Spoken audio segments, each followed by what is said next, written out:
What's happening, folks? Back with another reaction, back with some more Robbie Williams, and we're returning to the In and Out of Consciousness compilation. Thank you once again to Michaela for the physical release, as well as a digital version with the tracks rearranged to appear in their chronological order.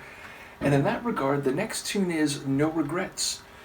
So this actually reminded me of a hip-hop track by the same name, which I don't think I've reacted to. I might even do it in the same batch, just because, again, my brain instantly went there, because it's a title I have thought about. But, yeah, the phrase itself, the idea of not leaving anything on the table, not worrying about what if I had made this choice instead, not wishing that you could go back in time, but saying, look, wherever I am, whatever's happened, wherever I may go, I have no regrets. I did what I thought I should, or what seemed right at the time, and I'm not going to beat myself up about it, and so on. Now, obviously, who has no regrets, in a given narrative or scene painting, that could change the feeling or meaning, but generally speaking, the phrase is pretty clear. The idea of not looking back and wishing things had gone differently, or that you could change some event or circumstances or decision. So yes, maybe this is an autobiographical tune that, he doesn't regret leaving Take That, or he doesn't regret, staking out on his own, that where he is at the time he wrote this song is exactly where he wanted to be, or where he should be. Now, of course, it might be layered, meaning there could be a bit of that autobiographical sentiment, but maybe it's set within a story that is, featuring characters like created for the song. Either way, let's give it a listen and see what I can catch. This is Robbie Williams, the song is No Regrets, and it's included on his In and Out of Consciousness compilation. Tell me a story where we all change and we live our lives together and not as strange. I didn't lose my mind, it was my hand to give away. Couldn't stay to watch me cry, you didn't have the time, so I softly slipped away. No regrets, they don't work. No regrets now, they only hurt. Sing me a love song, drop me a line. Suppose it's just a point of view, but they tell me I'm doing fine.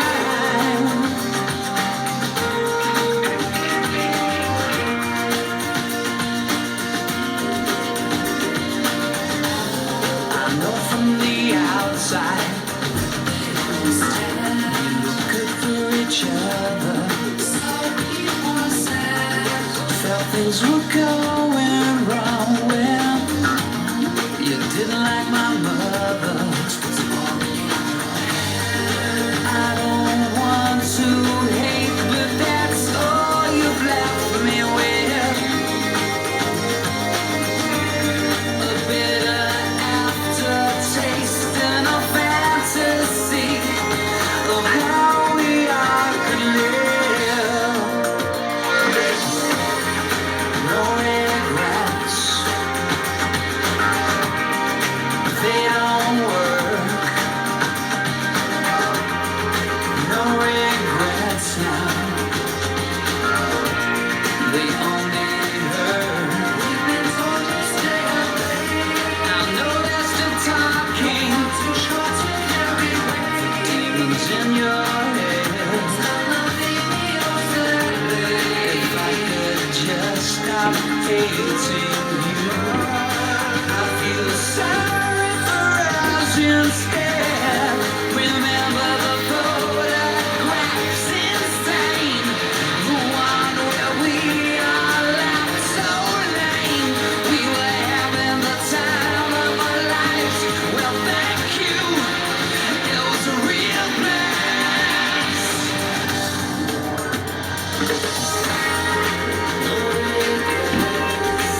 I thought it was going to kick back in once more, but I do like that.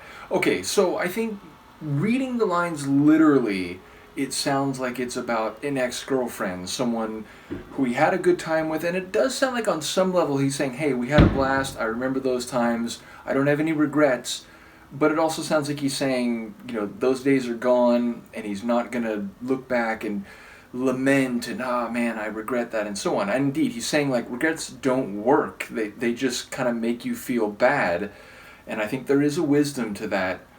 But I do think some of the lines, especially in that like spoken word bit at the end there, like I remember when we used to laugh and so on, and it does feel like you could interpret things in the context of Take That, and how, you know, it was good until it wasn't good, and then kind of what they shared had become like fractured, and, you know, he went his different way, and he's saying like, look, you know, I'm glad that happened, I can look back on those times fondly, but all that's dead now, it's gone, and that's not what it is anymore. So again, I feel like most literally it seems like it's a story for the song. And indeed, there was a line about like, was it the other person hated his mom, or was it he hated their mom? But it sounds like, you know, you meet someone's parents, like you start, you know, getting closer and closer, and, you know, you now become a couple and so on, and eventually you meet their family, and it sounds like, I forget which way it was, but like, you know, someone met the other person's mother and it wasn't great, which of course is kind of like a stereotype, right? That like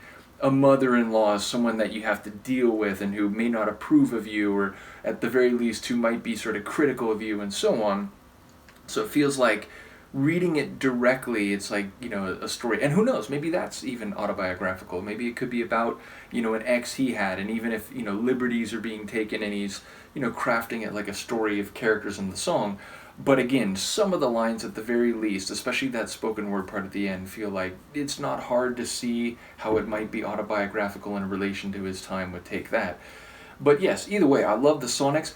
There was a moment where those backing vocals, I was like, is that Neil from Pet Shop Boys? It really sounded like the backing vocals were kind of in Neil Tennant's style and, you know, higher range. So again, maybe that was just a coincidence. Maybe those backing vocals were also Robbie.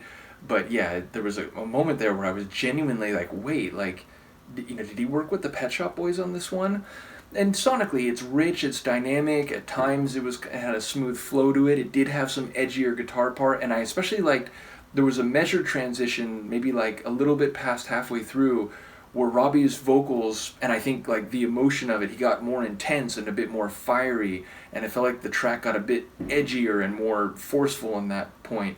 But then at the end, it kind of got into this, like, it was like broken down, and it felt a bit dissonant and, you know, a bit like, I don't know if post-apocalyptic is the right phrase, but it definitely had this sense of like, you know, it was a bit like alternative and, you know, fractured, which again seemingly fit the essence of the themes overall, but especially that part at the end that, like, you know, and that's all dead. and I do love the way that ended, even though, again, as I like realized what was about to happen, I thought it was going to do like a dead pause, dead, and then kick back in for one more chorus, but no, that was just the end. So I guess that's even more like thematically fitting.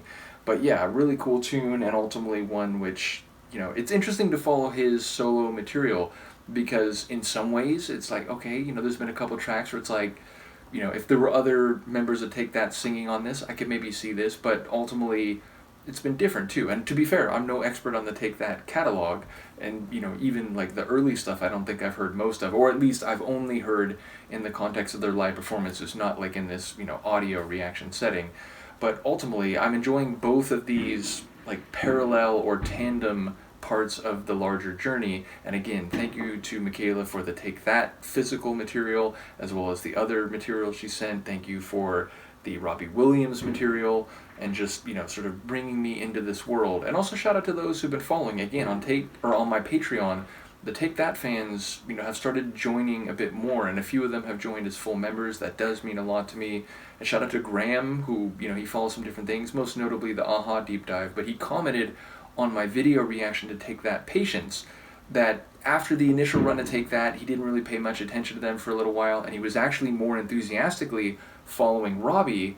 And then he mentioned that like when he heard Patience from Beautiful World, he was like, oh, like that's a tune, and that's it's got a really good melody, and the video's kind of mature and so on. And so he said it kind of like turned his head again. So it's interesting hearing these stories again, because as someone who wasn't who didn't even know about them until recent times, it's interesting to catch up on a lot of this and get a sense for what people were thinking with the original split of Robbie, and then they like coming back as a band after like a decade, and then briefly having Robbie come back into it and then leave again. So yes, I'm learning all of it. I'm enjoying the journey. Let me know what you think, and I will see you next time. Peace.